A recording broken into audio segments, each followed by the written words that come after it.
Hello and welcome to Watchworthy, the documentary review podcast where we talk about watchworthy documentaries. I am your co-host, Miss Christy. And it's your co-host, Brother Ash. Snaps, because we are always adding in our Black perspective to these reviews. And we don't really see eye to eye on this case, so to speak, do we? I mean... No.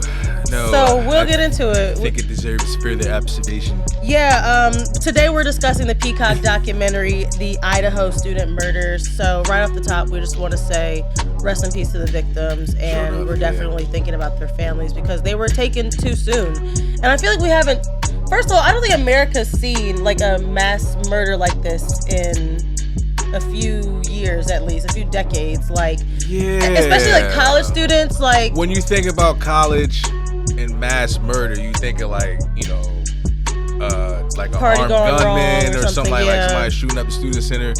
This was like a serial killer was just let loose, in a little short, small, quaint town. And so this crime happened in 2022. Did you like pay attention to it? We were together at that time. I can't say I remember. You're always talking about true crime, so I can't say I remember this one. I remember, like, I think it was my nail tech who was like, hey, did you see like 4 students were killed in Idaho? And I was like, what?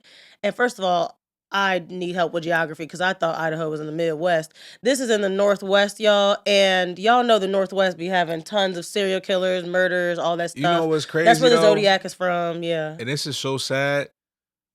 I feel like I've heard you or I've seen that headline so many times where maybe I do remember it, but it didn't, I personally stay away from this kind of news because it's hard for me as an empath to watch this going on. And you and I are like aware. You study criminology. I think I study criminology by watching Law and Order episodes.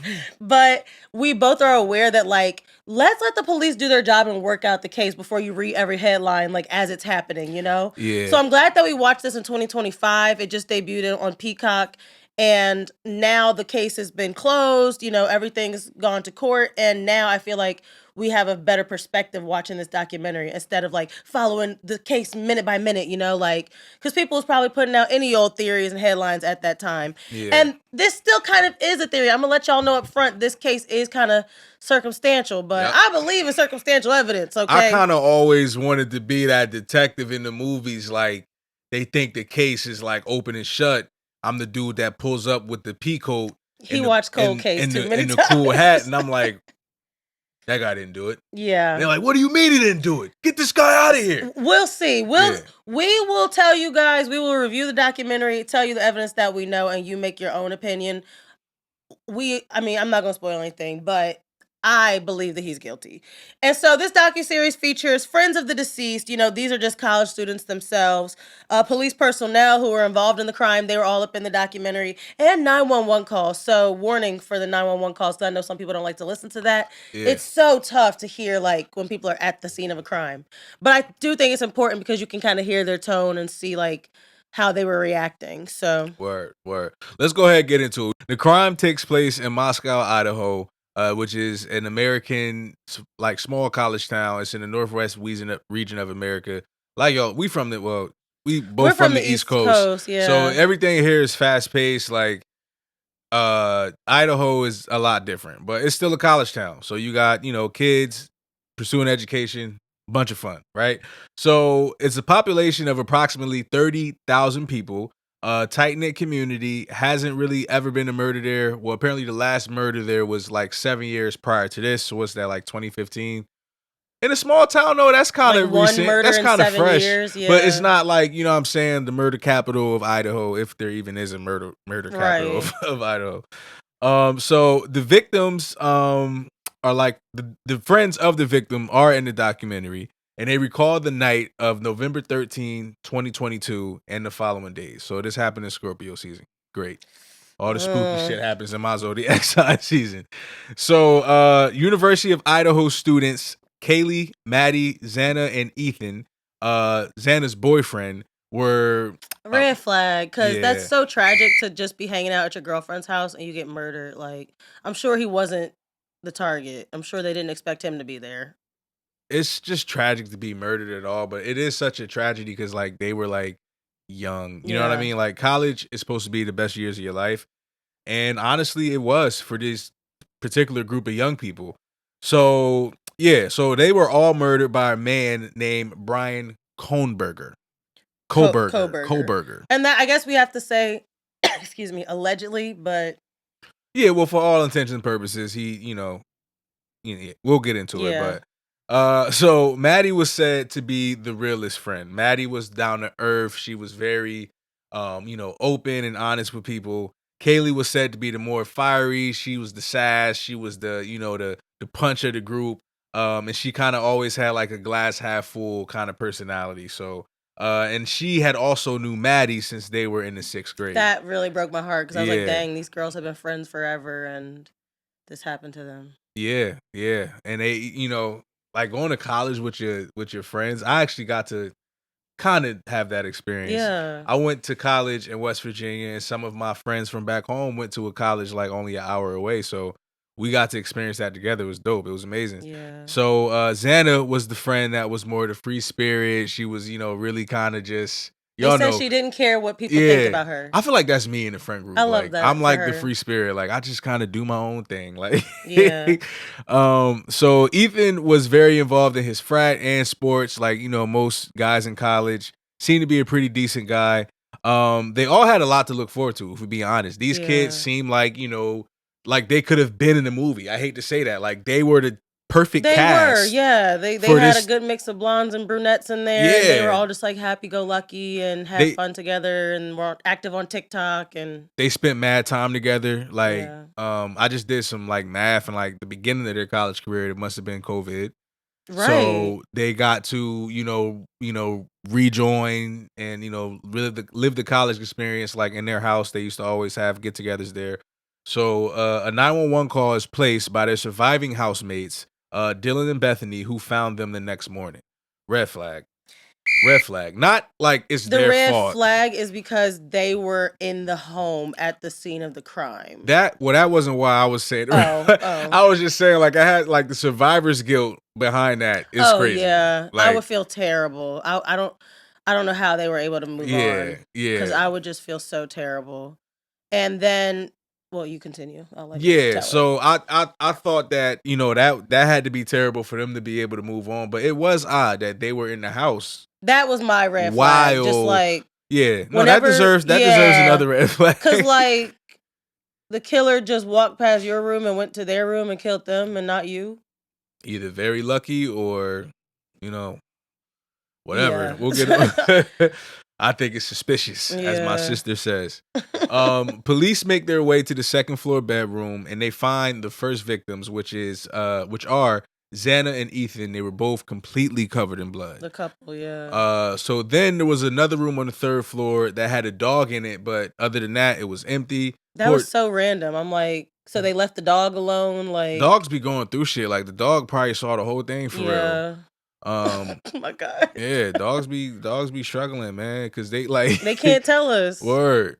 Wouldn't that be crazy? Like we could just let the dog. Yeah, like he could just, what happened, bro? Like tell us. Sorry, that's not funny. I mean, it's so true though. Like I was honestly surprised they didn't kill the dog. Like it just seemed like they left certain areas alone.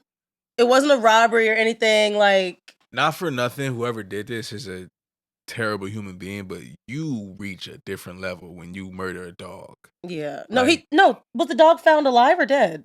I thought the dog was found alive. I thought the dog was alive, yeah. Yeah, that's what I'm saying. So like if they had done that, it would have made it even worse. Oh, well. Like, you killed the fucking dog too? Like, damn, what did he do? We got so off track. Yeah. But sorry. I just thought that was important to add. Like, if you guys want to know the crime, of course you can watch this documentary, but we're telling you the evidence that was found because we made our own conclusions. Precisely. So Maddie and Kaylee were the other victims that were found stabbed, and they were in the same room together on the 3rd floor as well. What was odd about this, though, it was no forced entry. So you can argue whoever was the killer either had access to this place or knew when to come so he could just walk right in. The police's theory at the end of the day was like, oh, they left their kitchen sliding door open a lot, so that was probably left open and they probably came right in. Which is something like if you have a party there, you notice that they do that, you could just come back because their door is always open. Yeah. So, something else that was odd, a K-bar combat knife sheath was found next to Maddie's body. This isn't like Red flag, because this that was so specific. Like they were like, this is not just a regular knife. Like this is like a army combat knife, yeah. and so that was just so specific. I was like, why would you leave that kind of evidence that could easily be traced back to you? And Imma hold some of my thoughts, but that's why, like, my ear kinda went up because 'cause I'm like, "Hmm, if I was trying to frame somebody for killing somebody, I would do something stupid, like because there wasn't, like, blood on the knife. It was just a knife next to the body." No, they didn't even leave the weapon. They didn't leave the actual Yeah, no, I'm knife. It was saying the yeah, knife the sheath. sheath, Yeah. like, there wasn't but I'm saying, like, if I'm killing somebody, right, and I take the knife out and I start to, cut them or stab them, and the sheath falls down, like, I just feel like how does the sheath have no, you know what I'm saying, like real, blood on it or DNA to the I point see where what you're it's saying. incriminating. It Yeah. seems like a really, obvious plant to me, like that was put there intentionally so You somebody could think say, so? "Oh, they did it with the knife." Like, come on. You think so? That's what it seemed like to me. I'm I'm not a in cop, disagreement. I'm not a detective, but I The just thought cops' theory was that the killer took their knife out of the sheath, placed it down, and then stabbed the person. But I see what you're saying. How could there be no blood on it? and that's what we're gonna get into this more. I'm gonna revisit that thought because Okay. I want to go more into the killer to why that doesn't make sense to me. So surprisingly, there was no evidence of sexual assault, which I also thought was odd. Red flag, yeah, Yeah, because not that we, was like, oh, no sexual assault, but it's like usually when somebody does this something like typically this, you're not yeah. Typically someone of this kind of mind, like you yeah, said, somebody who has a effed up mind, they're gonna take advantage of that situation. And because they were young, college students, yeah, it usually goes hand in hand. So that to me said like this person really was just out for blood. yeah, Like they just wanted to come in, murder somebody, and leave. yeah. Which was like, why did they leave two people Yeah. if Yeah. they were just on a If bloodlust? you Like, were a good, I don't want to say good, but if you were a wise serial killer, you would not leave any witnesses. so with the killer unknown, the University of Idaho like just erupted in fear. Like Rightfully students were so. I would terrified. be so terrified. Remember when we talked about the case at TC&J? Like Uh-huh. I would not want to go to that school either. I would be Yeah. terrified. Yeah. And like I think Idaho University is like I think it's a D1 school, so the campus is probably, pretty big, but the town in itself is still very like small town esque. This isn't like you going to school in Houston or like LA at USC, like you know what I mean? So like it's very like, unsettling to know something like this happened. So at this time, basically the word is 4 students were murdered and the killer's on the loose. Yeah, that's all they really had. So surviving roommates Dylan, his room was on the same floor Oh, as Dylan's a girl. oh, sorry.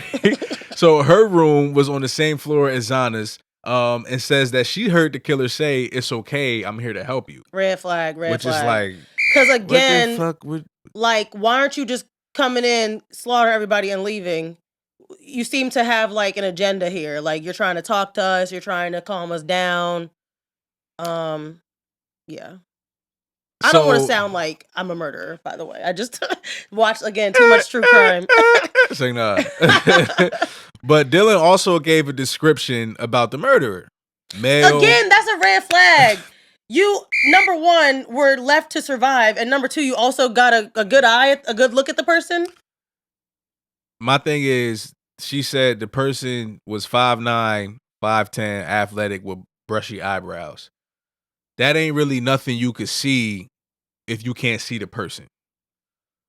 Like you could say, okay, rough. Like if it's a dark room, shadow, type vibe. Bushy eyebrows is specific. Yeah, Because they said that he was dressed in all black wearing a mask. And I asked you, like, how can you see somebody's eyebrows if they're wearing a mask? it could have been like one of them gritty. So okay, maybe with the mask, maybe that's how she only saw the eyebrows. But it just seemed like, oh, I couldn't see much, but he did have brushy eyebrows. Yeah, I don't know. I don't know. I don't I'm know. not trying Maybe to like the motherfucker's eyebrows was that brushy where they were. like, They were very bushy eyebrows. When they showed his mugshot, they are very bushy eyebrows. okay. All right. Well. But again, like you said, it's dark. They think the crime happened early in the morning, midnight hours. So how you see bushy eyebrows? So the order from the court, at the time of the filming, was a broad gag order by the courts. Yeah, the gag order means you can't talk about anything going on in the case. Yeah. I feel like that kind of is, to protect the case, the integrity of the case. Yeah. So that's like during the time of the filming. So they didn't find out like what she knew from the night of the crime. Bethany, that is, yeah. Yes. Oh, So there was 2 survivors, we only got one side of the story. so we don't really know like why Dylan and Bethany were the ones to survive. Police think that it was a targeted attack. I don't know what I think. And I'll just leave it there. So you don't think it's open and shut? I don't think it's open and shut. Like the way it was shut, how easy it was, depended on the not the victim, the murderer. Um, you know, like the K-bar knife had a sheath that said like United States Marine Corps. Okay, so maybe your grandpa gave that to him. But I'm like, maybe that is so like it's literally like something out of a movie. There's no. It is. It literally is. This we came into this episode and watched this documentary and said like we haven't covered a true crime murder in a on while the podcast in a while because yes, murder happens every day, but this one rocked the nation. This one was really publicized. So just hear me out on this though. The same way we watch all these true crime documentaries and TV shows and we know what is odd, other people can watch documentary and TV shows and also know what is likely. So you think it's propaganda? What is easy to prosecute. I don't think it's propaganda. I just wouldn't be surprised if 10 years later some shit came out and okay, the survivors maybe knew a little bit more or has a little bit more to do with what actually happened. You based that opinion off of this evidence, so let me just run through my little spiel and then we can discuss more. So, going back to the scene of the crime, Kaylee's wounds were particularly vicious. And you can always tell, like, when one person gets stabbed a couple times and one person gets stabbed like 30 times. What's that about? So, they were wondering, like, was she the target or was Maddie the target since they were actually found together? And I don't know how the bodies were found. I wonder if the killer moved the body or they were just hanging out in the same room already. We don't know that, but that was the evidence for Brian Koberger. Like, you clearly had something against these 2 girls. Okay, so that's strike 1. And I guess Zaina and Ethan were just. That's what I'm saying. Like, why Dylan and Bethany? Because Zaina and Ethan ain't have nothing to do with Maddie and Kaylee. They were in the house too. But I think when we talk about Brian Koberger, you'll realize like he was the kind of incel type.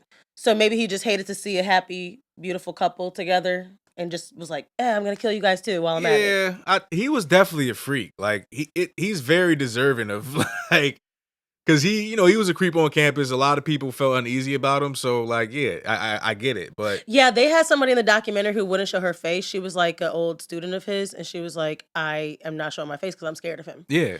So that's just telling of his personality. But Dylan and Bethany, the 2 survivors, the story goes that they were frantically texting each other from inside the house during the crime. So you see how we were sitting here like, well, how could they hear everything and not do nothing, blah, blah, blah. They were fighting for their lives. They were hiding in their rooms. They were texting like, oh my God, I think there's somebody here. Like, why isn't nobody answering the group chat? So take that with a grain of salt, take that what you will. But this is what you're saying. The police jumped right on that. The police were like, okay, we got these text messages. These girls are inside the house. They're frantic. This is obviously a crime going on. So they used those texts and calls as a timestamp to figure out the crime probably happened around 4 to 4:25 a.m. Okay, so they have a window now. They're zeroing in on a window. Then Ring cameras. I love the Ring cameras. Not a red flag, but like a green flag. Because I love how Ring cameras have become popular, home surveillance. So they're literally helping the police solve crimes. So Ring cameras caught a 2011 to 2016, that's a little 5-year range. They don't know what year, but the color and the make and the model is a white Hyundai. And what gave it away was there was no front plates. So red flag. How is that a red flag? Was it like a state where like it was Idaho, and they were like, why is there no front plates? They found out the car was from Pennsylvania, which doesn't require front plates. Exactly. So maybe Idaho does require front plates. That's what I'm saying. Why it was suspicious. That's why it's odd, because if it's supposed to be a front plate there and there's not, either somebody removed it so their plate can't be seen from the front, or it's somebody It was from out of Brian town. Koberger. It was his car. Yeah.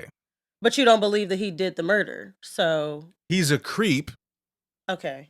For sure. I'm not saying I don't believe it. I'm just saying I wouldn't be surprised if it was more to this. Okay. Well, they did their search and they found out that that car was passing by the girl's house, the King Road house that you talked about, this big house where they all live together, passed by 3 times at night. That's the red flag. Yeah. Like why are you circling the block?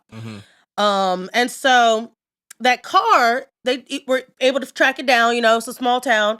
They were able, well, how many white Hyundai Elantras are out there? I don't know. I hope that they didn't just pick the first one they saw, you know? You're right. But they were able to track down that specific car with no front plate, but only 10 minutes away. 10 minutes away at the Washington State University. So a different university, but very close. And basically people said these two schools were like right next to each other, you know, like Morehouse, Spelman, like right next to each other. So this car with the Pennsylvania plates, as we said, belonged to Brian Koberger. So that's what automatically makes me think guilt. If this car was found circling the block and then there was a murder and it was your car, like, what was you doing out there? Oh, you guys are going to love this. His defense said his alibi was, they tracked the navigation. They was like, they found out, actually through the navigation, that his phone stopped pinging the cell towers around the time of the murders, around 4 a.m. He turned his phone off. And then literally 4:25, phone comes back on. So they were like, what were you doing? What were you doing out there? He's like, oh, I was stargazing. Red flag. Yeah. What nigga in 2022 is stargazing? And that's a red flag for me because I'm like, why would you, like when I think about like stargazing, I'm sitting outside looking up. You're not driving around town. You can't stargaze and drive at the same time. You need to be looking in front of you at the road. Like, well, they said that he eventually parked at a national park, and that's why his phone went off at that time because he had no service. So you had to drive in front of her house 3 times before you got to the national park. Yeah, got it, interesting. Bud. Nice. So a little bit about him. I don't want to even give him the time of day, but it does help you understand like why a little bit. There's no telling why. There's really no closure for these families, but just to understand the killer's mind, I think helps us easily, you know, tell weirdos and criminals on the street. But apparently, I don't know how people didn't see the signs because he seemed to be a very disrespectful, like sexist person. Yeah. And so he grew up in the Poconos area of Pennsylvania. Red flag. I'm sorry, but we live on the East Coast.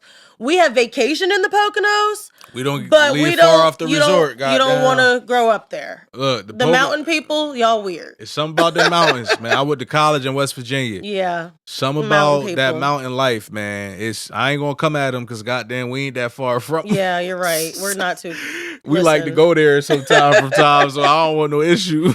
But no, just to give you guys who don't live on the East Coast, like if you never heard of the Poconos, like it's mountainous. It's really nothing happening over there. Log cabins, waterfalls, that type of shit. Dude was bullied for being fat. They showed his picture. I immediately was like, he was a fatty. That's why he was so evil. He was a fatty. Sorry.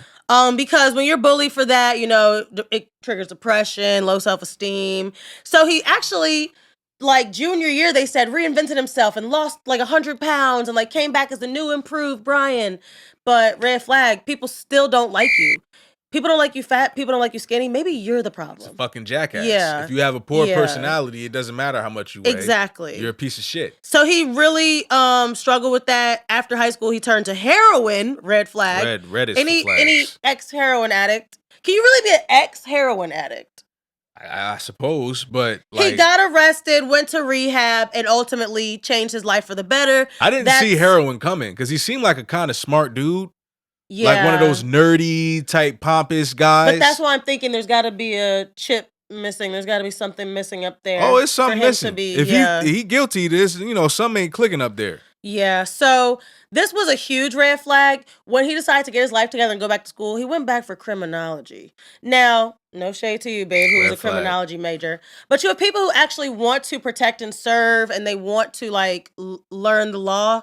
And then you have people who want to learn the law to use it against Which is people. why I'm like, you telling me the nigga knew all of this stuff about criminal justice and criminology and left the sheath? But maybe it was a pride thing where he was like, haha, like a little, like, what do they call it? Not a A token. token? No, A a signature. memento? A A signature? signature. A signature?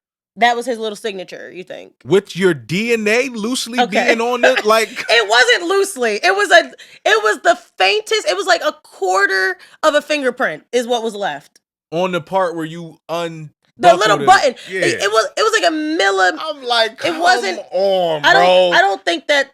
Niggas knew he was the creepy boy on campus. Everybody had a crush on these girls. They were beautiful. They were the popular girls. So it's so easy to say, oh, this guy finally lost it and killed them. Josh, oh my God, there's his sheath. You just said, why would your car be circling around 3 times? You don't have a great alibi. He's a creep. So you think he's a creep but not a murderer? I don't know. I'm just saying that the sheath being left and he's supposed to be this super, intelligent, not super intelligent, but like, nigga, how we don't got no other evidence that could pinpoint you at the crime, but you just so happen to forget the sheath.